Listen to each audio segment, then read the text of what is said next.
성도 여러분 안녕하십니까? 새벽 말씀 묵상입니다. 출애굽을 위한 인물 모세가 선택될 때 하나님과 사단의 치열한 공반정이 벌어졌음을 알 수 있습니다. 그 당시 2살 이하의 아기는 죽이라는 명령이 내리는 듯 정말 사단의 공격이 대단했습니다. 그러나 하나님께서는 그를 하숫가에서 인도하여 주시고 그의 어머니로부터 훈육하게 하셔서 끝까지 하나님을 놓지 않게 하셨습니다. 그가 바로의 궁정을 떠나게 되지만 광야에서 단련을 받고 하나님의 방법대로 모세가 내려놓는 연습도 시켜주셨지요. 출애굽이란 사건을 놓고 선을 인도하는 하나님과 악의 지배자 사단의 생각은 달랐습니다. 하나님은 희생이란 구원의 원리를 출애굽의 목적으로 내걸었습니다. 그러나 사단은 애굽 바로를 통해서 이 희생을 막는 일에 목숨을 겁니다. 이제 하나님은 모세를 통하여 내 백성을 내보내라고 바로에게 요청하도록 하는 부분이 있는데요. 출애굽기 3장 18절에 보면 이 부분에서 하나님께서는 모세를 통해 출애굽의 진정한 목적이 분명히 제시되도록 하는 것을 볼 수 있습니다. 그들이 내 말을 들으리니 너는 그들의 장로들과 함께 애굽 왕에게 이르기를 히브리 사람의 하나님 여호와께서 우리에게 임하셨은즉 우리가 우리 하나님 여호와께 희생을 드리러 하오니 사흘길쯤 광야로 가기를 허락소서 하라.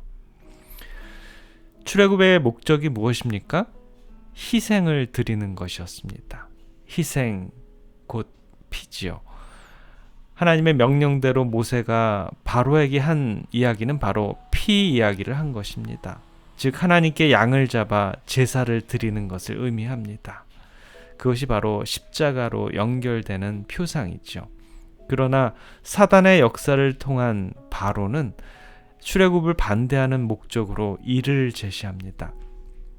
출애굽기 5장 4절과 5절에 보면 애굽 왕이 그들에게 이르되 모세와 아론아 너희가 어찌하여 백성으로 역사를 쉬게 하느냐 가서 너희의 역사나 하라.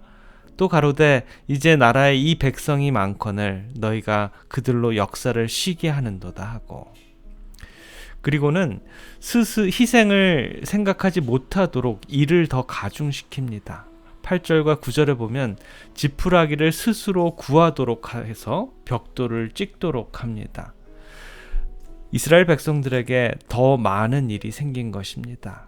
그래서 모세의 출애굽은 생각할 여지도 없다는 것입니다. 희생 대 일. 희생은 피를 내게 하지만 일은 땀을 나게 합니다. 곧 출애굽은 피와 땀의 대결인 것이죠. 하나님의 희생 그리고 사단의 일.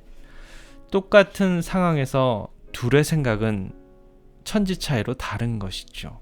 출애굽기 5장 7절부터 9절에 보면 너희는 백성에게 다시는 벽돌 소용의 집을 전과 같이 주지 말고 그들로 가서 스스로 줍게 하라.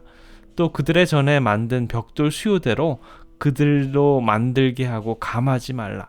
그들이 게으름으로 소리질러 이르기를 우리가 가서 우리 하나님께 희생을 드리자 하나니 그 사람들의 고역을 무겁게 하므로 수고롭게 하여 그들로 거짓말을 듣지 않게 하라.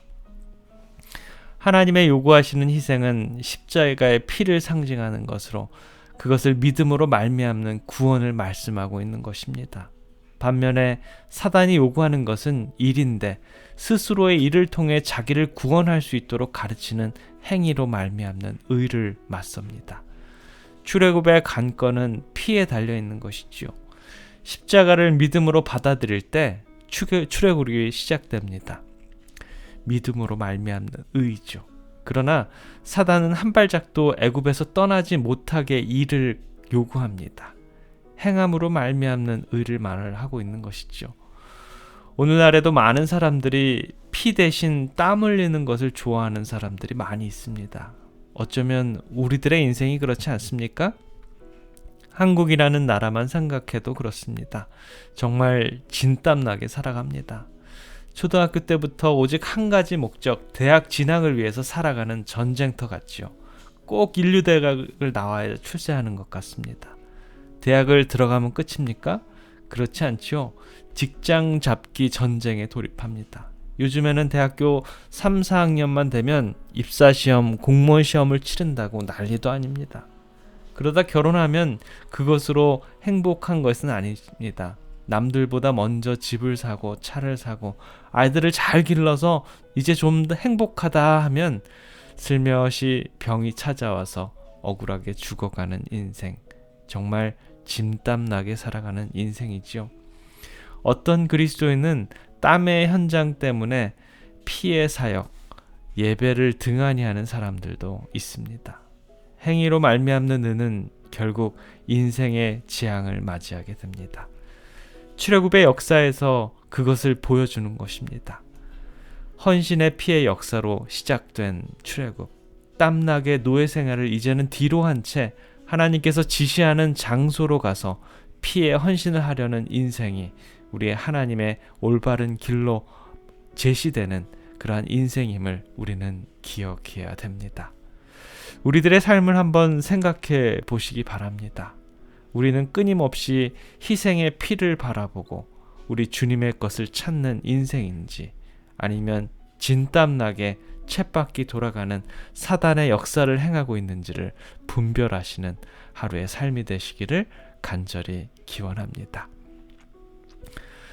전능하신 우리들의 아버지 하나님, 모세를 통한 출애굽의 역사는 선과 악의 대쟁투의 시험장이었고 희생의 일, 피와 땀의 선택의 기로였음을 다시 한번 깨닫게 됩니다. 저희들의 삶도 우리들의 마음속에 예수 그리스도의 희생과 보혈의 피가 중심이 되지 않는다면 아무런 의미가 없음을 다시 한번 고백합니다. 주님, 저희들에게 주님의 보혈의 피를 흘려주심 정말 참으로 감사합니다. 보혈의 피를 명상하는 오늘 하루의 삶이 되도록 주님 축복해 주시옵소서. 사랑의 우리 구주 예수 그리스도의 이름으로 간절히 기도드립니다. 아멘.